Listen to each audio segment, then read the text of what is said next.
بسم اللہ الرحمن الرحیم۔ السلام علیکم پیارے قارئین، اگر آپ نے ابھی تک چینل کو سبسکرائب نہیں کیا تو اس کو سبسکرائب کر لیں اور ساتھ بیل کے آئیکن کو ضرور پریس کریں۔ ویڈیو کو لائک کریں اور کمنٹ کرنا نہ بھولیں۔ بے یقینی سے اس نے اپنے وجود کو دیکھا تھا اور پھر خود اپنے ہی ہاتھوں سے اپنے آپ کو چھپایا تھا۔ زرد چہرے کے ساتھ اٹھ کر بیڈ کی طرف بڑھی تھی کہ پنکی نے اس کا ہاتھ پکڑ کر اسے واپس زمین پر پٹکا تھا۔ مجھ سے کیسی شرم، میں تو تمہاری جیسی لڑکی ہی ہوں، اس نے اس کے وجود پر استہزائیہ نظریں گاڑتے کہا تھا۔ منتہا نے اس کی نظروں کے تعاقب میں خود کو دیکھا تھا، جس کے جسم کے سارے کپڑے لمبی لمبی قطریں بن کر اس کے جسم پر چول رہے تھے اور اس کا جسم عیاں ہو رہا تھا۔ اس کی اپنی ہی بے بسی پر کتنی ہی سسکیاں نکلی تھی۔ ایک بار پھر ہمت کر کے وہ اٹھی تھی۔ اچھا جاؤ، جو کرنا ہے کر لو، پنکی نے حقارت آمیز کہکا لگاتے کہا تھا۔ اس نے آگے بڑھ کر کانپتے ہاتھوں سے بیڈ شیٹ کی چادر کھینچ کر خود پر اوڑھی تھی اور بے آواز آنسوؤں سے سسکنے لگی تھی۔ کیسی آزمائش تھی جو اس کے جسم کے کپڑے بھی کھینچ گئی تھی۔ نہیں نہیں نہیں، مجھے نہیں دیکھنا، تم گندی ہو، واہ چھوڑ گندی۔ ابھی منتہا نے خود پر چادر لپیٹی ہی تھی کہ پنکی ہلکے بل اپنی پوری جان لگا کر چلائی تھی، شور کرنے لگی تھی اور رات کے سناٹے میں اس کی آوازوں کی گونج نے اچھا خاصا گھر کا حبی کا ماحول تابناک کر دیا تھا۔ بشام اور مسز بشام جو کچھ دیر پہلے ہی سوئے تھے، اچانک سے پنکی کی آنے والی آوازوں پر ہڑبڑا کر اٹھے تھے۔ کیوں کر رہی ہو مجھے گندا؟ چھوڑو مجھے، میری شرٹ چھوڑ دو، مت اتارو میری شرٹ، وہ پھر سے چیخی تھی۔ منتہا نے ڈوباتی نظروں کانپتے جسم کے ساتھ بڑی بے یقینی سے اس کی طرف دیکھا تھا۔ جب بھی ہانپتے دوڑتے مسز بشام اور مسٹر بشام کمرے میں داخل ہوئے تھے، وہ دوڑ کر ان کے گلے لگی تھی۔ کیا ہوا بھائی کی جان؟ کانپتی پنکی کو گلے سے لگاتے بشام نے پوچھا تھا۔ اس نے اپنے کپڑے پھاڑے اور پھر میری شرٹ اتار رہی تھی۔ پنکی نے آگے بڑھ کر منتہا کی چادر ایک دم کھینچ کر پرے پھینکی تھی کہ مسٹر بشام نے ایک دم منتہا کے جسم پر لٹکتے پھٹے کپڑوں سے عیاں ہوتے وجود کو دیکھتے اپنی نظریں نہ صرف موڑی تھیں بلکہ خود کا بھی رخ بدلا تھا۔ وہ اپنے آپ کو اپنے بازوؤں سے چھپاتی اب ہچکیوں سے رونے لگی تھی۔ جب بھی مسز بشام نے آگے بڑھ کر اس کے وجود پر چادر ڈالی تھی۔ تمہاری ہمت کیسی ہوئی میری بہن کے ساتھ؟ اس کے وجود پر چادر کے پڑتے ہی مسٹر بشام اپنے ہاتھ کی مٹھیوں کو بھینچتے غصے سے مڑے تھے اور ایک زناٹے دار تھپڑ منتہا کے منہ پر جڑ دیا تھا۔ میں نے کچھ نہیں کیا سر، میں سو رہی تھی یہاں نیچے، انہوں نے سینسر کے ساتھ میرے کپڑے کاٹے اور پھر خود ہی چیخنے لگی۔ میں قسم کھاتی ہوں سر، روتے ہوئے اپنے آپ کی گواہی دیتے وہ ہاتھ جڑے کہہ رہی تھی۔ شٹ اپ، پہلی فرصت میں نکالو اسے یہاں سے، یہ مجھے صبح تک میری بہن کے پاس دکھنی نہیں چاہیے۔ غصے اور تنفر سے مسز بشام کو کہتے وہ وہاں سے چلے گئے تھے۔ کیوں کر رہی ہو ایسا؟ مسز بشام نے ڈوباتی نظروں سے پنکی طرف دیکھتے پوچھا تھا۔ بھابی وہ میرے ساتھ گندا کر رہی تھی مجھے، دوبارہ سے اپنے خول میں مقید کرتے وہ ہنس رہی تھی۔ تم چینج کر لو منتہا، انہوں نے روتی کانپتی منتہا کو دیکھتے کہا تھا اور پھر کرٹن کے پیچھے پڑے اس کے ہینڈ کری سے اس کے کپڑے نکال کر اس کی طرف بڑھائے تھے اور وہ کانپتے ہاتھوں سے کپڑے لیے باتھ روم میں بند ہوئی تھی۔ مسز بشام نے ایک نفرت بھری نگاہ پنکی کے اوپر ڈالی تھی جو بیڈ پر لیٹی ٹانگ پر ٹانگ رکھے اپنے پاؤں کو جھلا رہی تھی اور پھر باہر جانے کے لیے قدم باہر کی طرف بڑھا دیے تھے۔ کب آ رہا ہے وہ؟ اس نے اپنے سوال سے مسز بشام کے چلتے قدم گویا پتھر کی طرح کاٹ دیے تھے۔ کبھی نہیں۔ کتنی دیر خاموشی کے وقفے کے بعد وہ اتنا ہی کہہ پائی تھی اور دروازے سے اپنا ایک قدم باہر رکھا تھا۔ بڑی ڈھیٹ ہڈی ہے، آپ میں خیر پھر یہ شو بھی کبھی ختم نہیں ہوگا۔ تیز سے اٹھ کر وہ ان تک پہنچی تھی، ان کے کمر پر ہاتھ رکھا انہیں باہر کی طرف دھکا دے کر پھینکا تھا اور پھر دروازہ بند کیا تھا۔ ان کا پیٹ زور سے سامنے لگی ریلنگ پر لگا تھا کہ وہ کراہ اٹھی تھیں، مگر پیٹ پر ہاتھ رکھے اپنے درد کو برداشت کرتے اپنے آنسوؤں کو صاف کرتے وہ کمرے میں گئی تھی جہاں بشام سگریٹ کی کش لگاتے بری طرح چکر کاٹ رہے تھے۔ کمرے میں اس لڑکی کو میری بہن کے کمرے سے نکالا ہے یا نہیں؟ میں سمجھ گیا یہ تمہاری چال ہے نا، اور کتنا رسوا کرو گی تم اس معصوم کو؟ اس تک پہنچتے پیچھے سے اس کے بال گدی سے کھینچتے وہ اس کے منہ پر چلائے تھے۔ وہ بشام چھوڑیں، درد سے ان کی جان فنا ہوئی تھی۔ تب ہی بشام نے انہیں بیڈ پر پٹکا تھا۔ میں اسے کہیں نہیں بھیجوں گی، آپ کو سمجھ کیوں نہیں آ رہا؟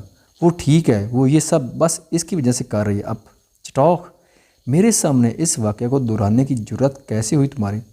اس کی بات مکمل ہونے سے پہلے مسٹر